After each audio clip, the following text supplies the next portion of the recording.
এই ফিরোজ কেটে গেলে তো ফিরোজ কেটে গেলে ওর যা ছেড়ার ছিল। কিশোরের অস্বাভাবিক মৃত্যু, দেহনিয়াকে কেন্দ্র করে ধস্তাধস্তি ও হাতাহাতিতে জড়ালো মা ও বাবার বাড়ির লোকজন। ঘটনা শুক্রবার ব্যাপক উত্তেজনা ছড়ায় আরামবাগ মেডিকেল কলেজ হাসপাতাল চত্বরে। ঘটনাস্থলে আরামবাগ থানার পুলিশ। জানা গিয়েছে, বৃহস্পতিবার রাতে আরামবাগের আরান্ডে ২ নম্বর পঞ্চায়েতের বহুখেদাইল গ্রামে এক ১১ বছরের কিশোরের অস্বাভাবিক মৃত্যু হয়। যদিও সে গলায় ফাঁস লাগিয়ে আত্মঘাতী হয়েছে বলে দাবি করা হয়। জানা যায়, বছর ২ আগে বাবা মায়ের বিবাহ বিচ্ছেদের পর ১১ বছরের কিশোর শেখ সইব তার মায়ের সাথে মামা বাড়িতেই থাকত। সেখানে এই দুর্ঘটনা ঘটে। ঘটনায় বৃহস্পতিবার রাতে চাঞ্চল্য ছড়া এলাকায়। পুলিশ খবর পেয়ে দেহ উদ্ধার করে আরামবাগ মেডিকেল কলেজে ময়নাতদন্তে পাঠায়। ময়নাতদন্তের পর দেহ কে নিয়ে যাবে তা নিয়ে বাবার বাড়ি ও মায়ের বাড়ির দুই পক্ষ বচসায় জড়ায়। তারপর শুরু হয় ধস্তাধস্তি ও হাতাহাতি। ঘটনায় এলাকায় উত্তেজনা ছড়ায়। ঘটনাস্থলে আরামবাগ থানার পুলিশ এসে পরিস্থিতি নিয়ন্ত্রণ করে। কিশোরের বাবার দাবি, গত ২ বছর আগে তাদের বিবাহ বিচ্ছেদ হয়। বিচ্ছেদের পর তাদের সন্তান সইব মায়ের কাছেই থাকত। তারপরে তার দ্বিতীয় স্ত্রী বিবাহ করে। কিশোরের বাবার দাবি, গত ২ বছর আগে তাদের বিবাহ বিচ্ছেদ হয়। বিচ্ছেদের পর তাদের সন্তান সইব মায়ের কাছেই থাকত। তারপরে তার স্ত্রী দ্বিতীয় বিবাহ করে। সে সম্পর্ক না টেকায় স্ত্রী তার সন্তানকে নিয়ে বহুখেদাইল গ্রামেই থাকতেন। ছেলে তার সাথে সম্পর্ক রাখত বলে ছেলের ওপর তার স্ত্রী এবং শাশুড়ি অত্যাচার চালাতো বলে অভিযোগ। তারাই তাদের ছেলেকে খুন করেছে বলে অভিযোগ তোলেন কিশোরের বাবা শেখ মুজাহিদ। ছেলের মৃত্যুর পর আজ তারা ছেলের দেহ আনতে এলে তার শ্বশুরবাড়ির লোকজন তাদের দেহ দিতে অস্বীকার করে এবং তা থেকেই উত্তেজনা ছড়ায় বলে দাবি করেন তিনি। যদি এ বিষয়ে কিশোরের মামা বাড়ি অর্থাৎ শেখ মুজাহিদের তারাই তাদের ছেলেকে খুন করেছে বলে অভিযোগ তোলেন কিশোরের বাবা শেখ মুজাহিদ। ছেলের মৃত্যুর পর আজ তারা ছেলের দেহ আনতে এলে তার শ্বশুর বাড়ির লোকজন তাদের দেহ দিতে অস্বীকার করে। তা থেকেই উত্তেজনা ছড়ায় বলে দাবি করেন তিনি। যদিও এই বিষয়ে কিশোরের মামা বাড়ি অর্থাৎ শেখ মুজাহিদের শ্বশুরবাড়ির লোকজন সংবাদ মাধ্যমের কাছে মুখ খুলতে চায়নি। একটা বাচ্চা মারা গেছে, 11 বছরের বাচ্চা কিভাবে সুসাইড করতে পারে আমরা জানতে চাই। আমরা চাই সঠিকভাবে তদন্ত হোক এতটুকু, এবং আমরা হচ্ছি ছেলে পক্ষের লোক, ঠিক আছে। আমরা চাই লাশটা আমাদের হাতে তুলে দেওয়া হোক। এই যে কথাটা বলা হচ্ছে, আমি যদি শুরু করি মনে হচ্ছে এইসব আপনারা খবর ছাড়তে পারবেন না, ঠিক আছে। এই কি কারণে ডিভোর্স হয়েছে সেটা বলছে ওরা, বলুন ওরা কি কারণে ডিভোর্স হয়েছে সেটা কিছু বলছে কি বলছে না, সেটা সম্ভব। এই হচ্ছে ব্যাপার, ঠিক আছে। আপনাদের অনেক ভেতরের খবর অনেক কিছু আছে, আপনারা কি সামনে নিয়ে যাবে না। আপনাদের অভিযোগটা কি? আমাদের অভিযোগটা হচ্ছে যে ছেলেকে সম্ভবত মারা হয়েছে, কিন্তু আমরা বলছি না যে কে মেরে দিয়েছে। আমরা চাইছি সঠিকভাবে তদন্ত। কেন মনে হচ্ছে 11 বছরের ছেলে কিভাবে গলায় জড়িয়ে দিয়েছে, কিভাবে সুসাইড হতে পারে। আমরা বলছি না যে কে মেরে দিয়েছে, কে ওইটা বলছি না। আমরা চাই সুষ্ঠুভাবে তদন্ত হোক। আপনারা কি থানায় অভিযোগ করছেন? হ্যাঁ, আমাদের থানায় অভিযোগ করার জন্য গেছে। আপনার নাম? আপনার নাম? আমার নাম শেখ আজহার। আপনি কে হন? আমি মানে ওই আমাদেরই গ্রামের ছেলে চাষতো। ঘটনাটা ঘটেছিল এটাই, গতকালকে যখন আমি ছিলাম ব্যাঙ্গালোরে। গতকালকে যখন আমি ডিউটি থেকে বাড়ি এলাম, আমার নিজস্ব রুমে এলাম ব্যাঙ্গালোরের বুকে, আমার কাছ থেকে একটা ফোন এলো যে এই ব্যাপার, তোমার ছেলে গলায় দড়ি দিয়ে দিয়েছে। আজ সেটা কী করে হতে পারে? 2 দিন আগে আমি কথা বললাম, তার সঙ্গে ভিডিও কলে কথা হলো, হ্যাঁ, যে বাপ কিছু অসুবিধা হলে আমাকে ফোন করবি, আমার নাম্বারটা নিয়ে যা।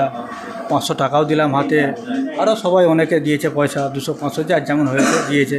বলছে হ্যাঁ, ওটা আমি শুনেছিলাম, ওইটা কেন্দ্র করেই মারধরটা করেছে। মারধরটা করার কারণে ওকে নাকি বলে যে মাদ্রাসায় ভর্তি হয়, সেই মাদ্রাসায় নাকি যেতে বলেছিল, যেটা ওদের বক্তব্য। আমার বিশ্বাস হয় না, একটা মানুষ খালি সবাই তো গলায় দড়ি দিতে পারে না, কোনো ইস্যু না হলে, কোনো টর্চার না করলে। আর এমনই বয়স হয়ে যায় না, এতটা লং ছাদ থেকে এসে নিজে থেকে গলায় দড়ি দেবে। আমার দৃঢ় বিশ্বাস এটা, কেন আমার খুন, ওটা আমার রক্ত, আমি জানি। তো এমনই কিছু টর্চার করেছে, গলা টিপে হয়তো ধরেছে। কেন আমার মায়ের খুব অভ্যেস ছিল, আমি নিজে থেকে দেখেছি। আজ আমি 14 বছর 15 বছর ঘর সংসার করেছি, তো আমি জানি যখন বাচ্চাকে মারতে ধরবে এইভাবে গলাটাকে টিপে দেখে দিবে। ছেলে বাঁচলো কি মরলো সেটা আর দেখে না, ছেলে বাঁচলো কি মরলো কিচ্ছু দেখে না, খালি ওই যখন রাগ উঠবে গলাকে টিপে রেখে দিবে। হ্যাঁ, এটাও একটা কারণ হতে পারে। কারণ পুলিশ প্রশাসন নাকি এসেছিলো, লাশ দেখেছে, উল্টো পাল্টে কিছু পাইনি। পোস্টমর্টম না হলে আমি তো কিছু বলতে পারছি না। এই হচ্ছে আমার বক্তব্য।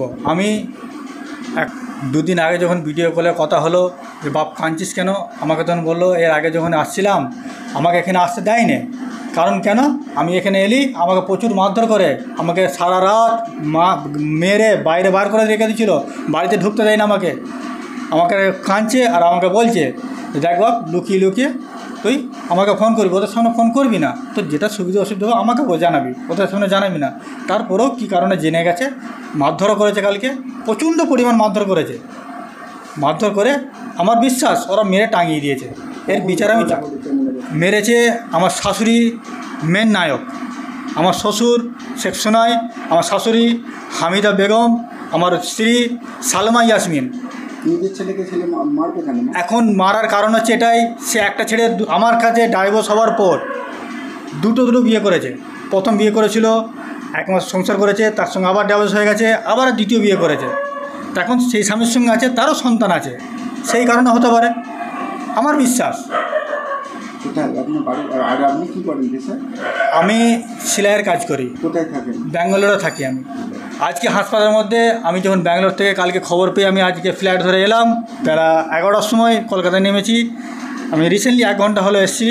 আসার পর আমি গিয়েছিলাম আমার শ্বশুরের কাছে, আর শাশুড়ি তো নেই, তারা যে মারা গেছে তারা কাউকে দেখতে পাওয়া যায় না, না আমার বউ ছিল না আমার শাশুড়ি ছিল, কোনো মহিলা নেই গ্রামে যখন ছিল হসপিটালে।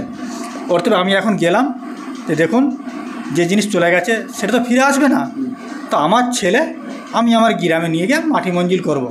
বলছে না তোমার ছেলে নয়, ও তোমার ছেলে, তোমার কেউ নয়, ওটা আমাদের জিম্মেদারি। আমি তোমাদের যে জিম্মেদারি, তাহলে এই হালটা আজ হলো কেন, ছেলেটা মারা গেল কেন, তার উত্তর আমি চাই, তার জবাব আমি চাই। আপনি কি চাইছেন? আমি প্রশাসনের সাহায্য চাই, এর ন্যায় বিচার প্রশাসন করুক। মানে আপনার বাচ্চা?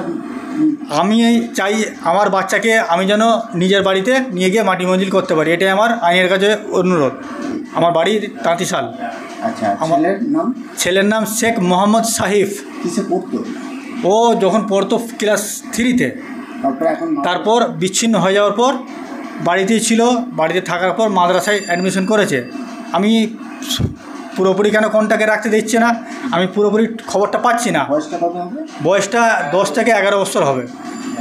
ছেলে মামার বাড়ি হচ্ছে বউখেদাইল, আরামবাগ থানা। বউখেদাইল, 7 মাসা বউখেদাইল, আরামবাগ থানা। এখন আপনারা চাইছেন কি যে বাচ্চাকে নিয়ে যাবেন? আমরা এখন এটাই চাইছি আইনের মাধ্যমে আমরা আমার বাচ্চাকে আমার বাড়িতে নিয়ে গিয়ে আমার গ্রামে মাটি মঞ্জিল করতে চাই, তারা সেটা দিচ্ছে না। অথচ তার বিয়ে হয়ে গেছে। তার বিয়ে হয়ে গেছে, তার ছেলেগুলোও আছে, তাকে নিয়ে সংসার করছে। আমার বউ যে ছিল ডাইভোর্স হয়ে গেছে। আপনার নাম কি? আমার নাম শেখ মুজাহিদ। এখন আরামবাগেই রয়েছে প্রাণ আইভিএফ ফার্টিলিটি সেন্টার। নিঃসন্তান দম্পতিদের মুখে হাসি ফোটানোর বিশ্বস্ত প্রতিষ্ঠান প্রাণ আইভিএফ ফার্টিলিটি সেন্টার দক্ষিণবঙ্গের মধ্যে সর্ববৃহৎ এবং সর্বপ্রথম এআরটি গভর্নমেন্ট রেজিস্টার প্রাপ্ত আইভিএফ সেন্টার এখন আরামবাগেই। অল্প খরচে আইভিএফ পরিষেবা, বন্ধাত্ম চিকিৎসার এক অভিনব অধ্যায়। প্রাণ আইভিএফ ফার্টিলিটি সেন্টার একেবারে অল্প খরচে পুরুষ ও মহিলার বন্ধাত্ম পরীক্ষা, বন্ধাত্ম চিকিৎসা সবকিছুই হয় আমাদের প্রতিষ্ঠানে। সুচিকিৎসার মাধ্যমে মা ও বাবা ডাক শুনতে পারবেন নিঃসন্তান দম্পতিরা। তাহলে আর দেরি কেন, আজই যোগাযোগ করুন প্রাণ আইভিএফ ফার্টিলিটি সেন্টারে। ঠিকানা বসন্তপুর, আমতলা, 2 নম্বর রেলগেট, আরামবাগ, হুগলি। যোগাযোগ নম্বর 7865858781 অথবা যোগাযোগ করুন 7908098172 এই নম্বরে।